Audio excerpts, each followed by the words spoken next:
শুধুমাত্র স্কুলের ক্লাসের জন্যই নয়, বিভিন্ন কম্পিটিটিভ পরীক্ষাতেও ভয়েস সেন্স থেকে কোয়েশ্চেন হয়। তো ভিডিওটা ছাত্রছাত্রীদের পাশাপাশি যারা বিভিন্ন চাকরির পরীক্ষার প্রস্তুতি নিচ্ছ তাদের জন্য গুরুত্বপূর্ণ হতে চলেছে। এই ভিডিওতে আমরা গ্রামারের একটা ইম্পর্ট্যান্ট টপিক নিয়ে আলোচনা করতে চলেছি, ভয়েস চেঞ্জ। তোমরা জানো ক্লাস 9, 10, 11, 12 প্রত্যেকটা ক্লাসের ছাত্রছাত্রীদের জন্যই ভয়েস চেঞ্জ খুব ভীষণ গুরুত্বপূর্ণ একটা টপিক। পরীক্ষাতে দুটো একটা কোয়েশ্চেন ভয়েস চেঞ্জ থেকে থাকে, গ্রামারের পোর্শন থেকে।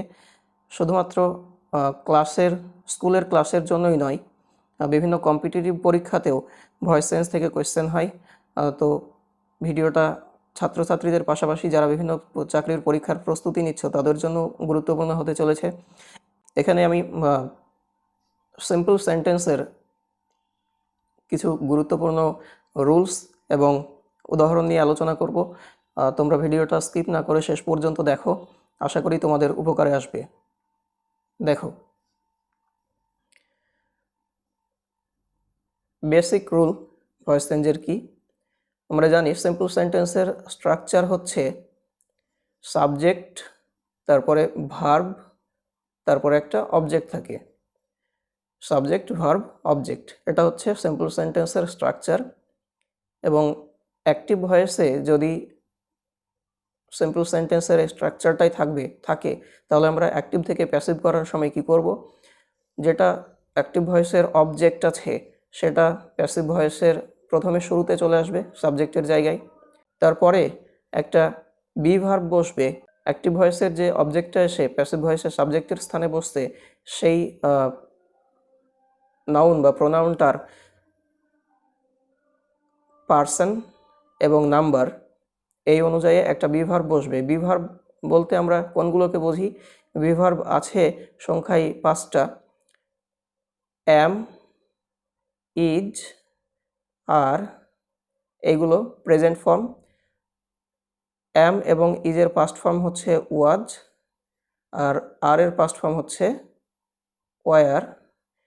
এই 5টা টোটাল বি ভার্ব।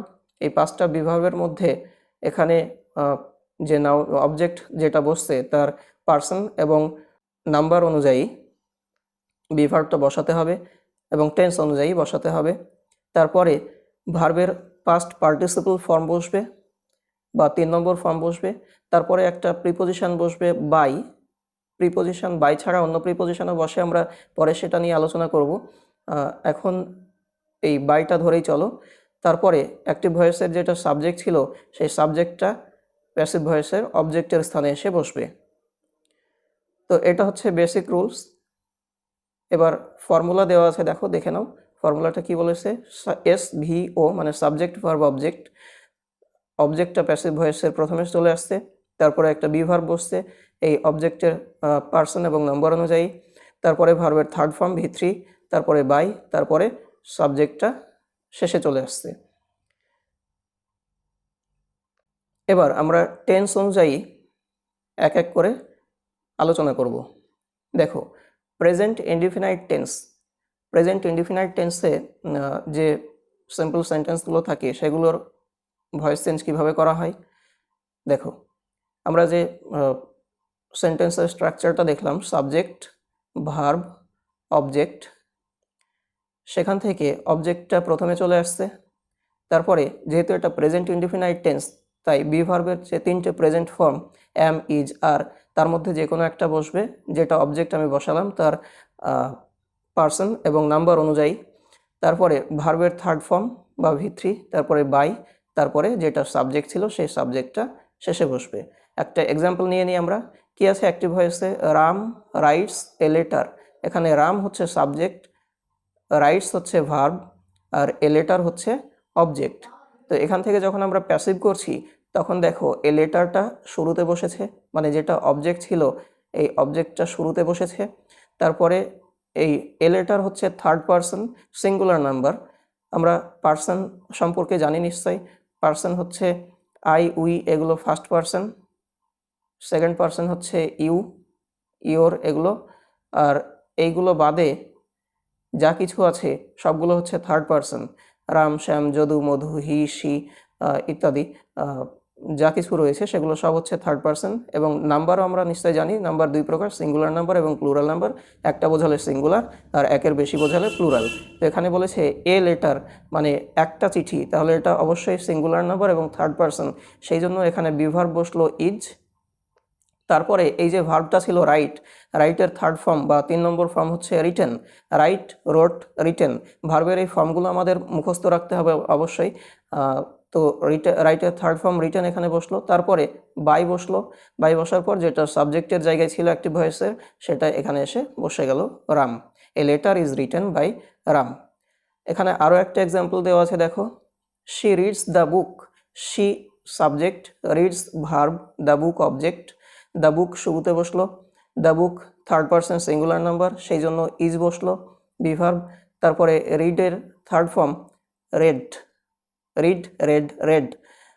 এখানে অ্যাক্টিভ ভয়েসে she third person singular number, সেই জন্য প্রেজেন্ট ইনডিফিনাইট টেন্সে ভার্বের সঙ্গে এস যোগ ছিল, কিন্তু যখন আমরা প্যাসিভ করছি ওই এসটা আর থাকবে না, বাদ যাবে। তো রিডের যেটা থার্ড ফর্ম রেড, একই বানান কিন্তু স্পেলিং আলাদা, বসলো। তারপরে বাই, তারপরে হার। এখানে শি ছিল, শিটা চেঞ্জ হয়ে গেল হার। এই যে প্রোনাউনগুলো কোনটা থেকে পরিবর্তন হয়ে কি হয় আমরা ভিডিওর শেষে দেখব। তারপরে এবার দেখব আমরা পাস্ট ইনডিফিনাইট টেন্সে যে সেন্টেন্সগুলো থাকে, সিম্পল সেন্টেন্স, সেগুলোর কিভাবে ভয়েস চেঞ্জ করা হয়। সাবজেক্ট, ভার্ব, অবজেক্ট, সেখান থেকে অ্যাক্টিভ ভয়েসে থাকে, এটা থাকলে সেখান থেকে প্যাসিভ করার সময় কী হবে, অবজেক্ট প্রথমে বসবে, তারপরে অবজেক্টের পার্সন এবং নম্বর অনুযায়ী বি ভার্বের পাস্ট ফর্ম বসবে, যেহেতু এটা পাস্ট ইনডিফিনাইট টেন্স। পাস্ট টেন্সের আমরা দুটো ফর্ম পেয়েছিলাম, একটা ওয়াজ, অ্যাম এবং ইজের, এবং আর এর পাস্ট ফর্ম পেয়েছিলাম ওয়ার। তো এই পার্সন এবং তার নাম্বার অনুযায়ী ওয়াজ অথবা ওয়ার বসবে, তারপরে ভার্বের থার্ড ফর্ম, তারপরে বাই, তারপরে সাবজেক্টটা শেষে বসবে। এক্সাম্পল দেখো, Ram wrote a letter, Ram subject, wrote ভার্বের পাস্ট ফর্ম, ভার্ব এখানে, এ লেটার হচ্ছে অবজেক্ট। তাহলে প্যাসিভ করার সময় অবজেক্টটা প্রথমে বসে গেল, এ লেটার। তারপরে দেখো এখানে বসেছে ওয়াজ, বি ভার্ব বসেছে ওয়াজ। কেন ওয়াজ বসলো, এ লেটার হচ্ছে থার্ড পারসন এবং সিঙ্গুলার নাম্বার, এ লেটার একটা চিঠি বলেছে সিঙ্গুলার নাম্বার এবং এটা থার্ড পারসন। আর এই যে রোট ভার্বটা সেটা ছিল পাস্ট ফর্মে, পাস্ট ইনডিফিনাইট টেন্সের আমরা ভয়েস চেঞ্জ করছি। তো রোট ভার্বটা পাস্ট ফর্মে ছিল, তার জন্য বি ভার্বটাও পাস্ট ফর্মে বসবে। তাহলে ওয়াজ বসলো, এবং তারপরে রোটের যেটা third form written, write, wrote, written, written বসলো, তারপরে বাই, তারপরে রাম। আরও একটা এক্সাম্পল দেখো, দে বিল্ট এ হাউস, তারা একটা বাড়ি তৈরি করেছিল। দে হচ্ছে সাবজেক্ট, বিল্ট হচ্ছে ভার্ব, এ হাউস হচ্ছে অবজেক্ট। তাহলে প্যাসিভ করার সময় এ হাউসটা শুরুতে বসে গেল, a house, a house third person singular number, এবং এখানে যে ভার্বটা রয়েছে সেটা পাস্ট ফর্মে রয়েছে বিল্ড। বিল্টের মূল ভার্ব হচ্ছে বিল্ড, BUILD, বিল্ড মানে তৈরি করা। সেখান থেকে বাকি দুটো ফর্ম হচ্ছে বিল্ট এবং বিল্ট, থার্ড ফর্মও বিল্ট। তাহলে এখানে পাস্ট ফর্ম আছে, তার জন্য এখানে যে বি ভার্বটা বসলো তারও পাস্ট ফর্ম বসবে। A house third person singular number, তার জন্য দেখো ওয়াজ বসলো পাস্ট ফর্ম। তারপরে বিল্টের থার্ড ফর্ম বিল্ট, তারপরে একটা বাই, তারপরে দে থেকে এখানে পরিবর্তন হয়ে হলো দেম। নেক্সট আমরা দেখব ফিউচার ইনডিফিনাইট টেন্সের ভয়েস চেঞ্জের রুলস। ফিউচার ইনডিফিনাইট টেন্সের সেন্টেন্সের স্ট্রাকচার হচ্ছে সাবজেক্ট, তারপরে একটা শ্যাল অথবা উইল, অনুযায়ী শ্যাল অথবা উইল বসে, তারপরে ভার্বের ফার্স্ট ফর্ম বসে V1, তারপরে অবজেক্ট। এটা হচ্ছে ফিউচার ইনডিফিনাইট সেন্টেন্সের গঠন বা স্ট্রাকচার। এখান থেকে যখন আমরা প্যাসিভ করছি তখন দেখো অবজেক্টটা শুরুতে চলে আসছে, তারপরে অবজেক্ট অনুযায়ী একটা উইল বসবে, তারপরে বি বসবে, তারপরে ভার্বের থার্ড ফর্ম বা পাস্ট ফর্ম হবে, তারপরে বাই, তারপরে সাবজেক্টটা বসবে। এক্সাম্পল দেখে নেওয়া যাক, she will do the work, she subject, will she এর পরে বসেছে, শি হচ্ছে থার্ড পারসনের পরে উইল বসে, ডু ভার্বের ফার্স্ট ফর্ম বা V1, তারপরে দ্য ওয়ার্ক হচ্ছে অবজেক্ট। এখানে প্যাসিভ করার সময় দেখো কি করা হয়েছে, দ্য ওয়ার্ক প্রথমে চলে এসছে, অবজেক্টটা প্রথমে বসলো, দ্য ওয়ার্ক থার্ড পারসন, সেই জন্য উইল বসলো, তারপরে বি বসলো উইলের পরে, তারপরে ডু ভার্বের যে থার্ড ফর্ম ডান বসে গেল, তারপরে বাই, এবার শি এইদিকে আসলো, পরিবর্তন হয়ে হলো হার। নেক্সট আরও একটা এক্সাম্পল দেখো, they will complete the task, they subject, will, তারপরে কমপ্লিট হচ্ছে ভার্বের ফার্স্ট ফর্ম, দ্য টাস্ক হচ্ছে অবজেক্ট।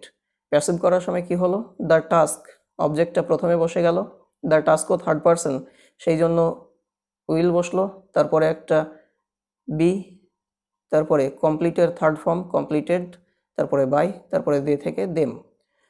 এরপরে কি বলেছে, একটা ইম্পর্টেন্ট পয়েন্ট দেওয়া আছে দেখো তোমাদের জন্য, যদি অবজেক্ট না থাকে তাহলে সাধারণত প্যাসিভ করা যায় না, মানে একটা সেন্টেন্সে অবজেক্ট অবশ্যই লাগবে ভয়েস চেঞ্জ করার জন্য। ভার্ব সবসময় পাস্ট পার্টিসিপল হবে অ্যাক্টিভ থেকে প্যাসিভ করতে গেলে, ভার্বের সবসময় 3 নম্বর ফর্ম বসাতে হবে। তারপরে আচ্ছা, যেগুলো বলছিলাম আমরা, সাবজেক্টের জায়গায় বা অবজেক্টের জায়গায় যে প্রোনাউনগুলো থাকবে সেগুলো প্যাসিভ করার সময় কিভাবে চেঞ্জ হবে দেখো। যদি সাবজেক্টের জায়গায় থাকে তাহলে সাবজেক্ট থেকে অবজেক্ট হবে, এবং অবজেক্ট হওয়ার সময় আই থাকলে হয়ে যাবে মি, হি থাকলে হবে হিম, শি থাকলে হবে হার, দে থাকলে হবে দেম, উই থাকলে হবে আস। একইভাবে যদি তোমার অবজেক্টের জায়গায় এগুলো থাকে, মি, হিম, হার, দেম, আস এগুলো থাকে, তাহলে আমরা প্যাসিভ করার সময় সাবজেক্টের জায়গায় যখন আসবে তখন উল্টোটা হয়ে যাবে, মি থাকলে হবে আই, হিম থাকলে হবে হি, শি থাকলে হার থাকলে হবে শি, দেম থাকলে হবে দে, এবং আস থাকলে হবে উই। ইউটা সাধারণত চেঞ্জ হয় না, ইউ থাকলে ইউই হয়, সেই জন্য এখানে লিখিনি আমি। আর অনেক সময় বাই এবং সাবজেক্ট বাদ দেওয়া হয়, মানে শেষে আমরা ওই যে বাই বসাচ্ছি এবং বাইয়ের পরে যে সাবজেক্টটা লিখছি সেটা অনেক সময় বাদ দেওয়া হয়। যেমন ধরো সাবজেক্টে যদি সামওয়ান থাকে, সামবডি থাকে, এগুলোতে বাদ দিয়ে দেওয়া হয়। কি আছে এখানে, সামওয়ান স্টোল মাই ব্যাগ, মাই ব্যাগটা হচ্ছে অবজেক্ট, মাই ব্যাগ এটা পাস্ট ইনডিফিনাইট টেন্সে আছে, সেজন্য এখানে ওয়াজ হলো, my bag third person singular number, এবং তারপরে ভার্বের থার্ড ফর্ম, স্টোলের থার্ড ফর্ম হচ্ছে স্টোলেন, স্টিল, স্টোল, স্টোলেন মানে চুরি করা, চুরি হয়ে গেছিল। বাই সামওয়ান যে বসানোর কথা এখানে সেটা আমরা বসালাম না। তো এই ছিল আজকের ভয়েস চেঞ্জের নিয়ম এবং উদাহরণ আমরা পেলাম অনেকগুলো। ভিডিওটা তোমাদের কেমন লাগলো জানিও, এবং এই ধরনের আরও ভিডিও তোমরা চাও কি না তা আমাকে কমেন্ট বক্সে জানিও। যদি তোমাদের আগ্রহ থাকে তাহলে আমরা পরের পার্ট নিয়ে আসবো। পরের পার্টে আমরা সিম্পল সেন্টেন্সের যে নেগেটিভ সেন্টেন্সগুলো হয়, নট, ডু নট ইত্যাদি ব্যবহার করে, সেই সেন্টেন্সগুলোর কীভাবে ভয়েস চেঞ্জ করা হয়ে থাকে তা দেখাবো।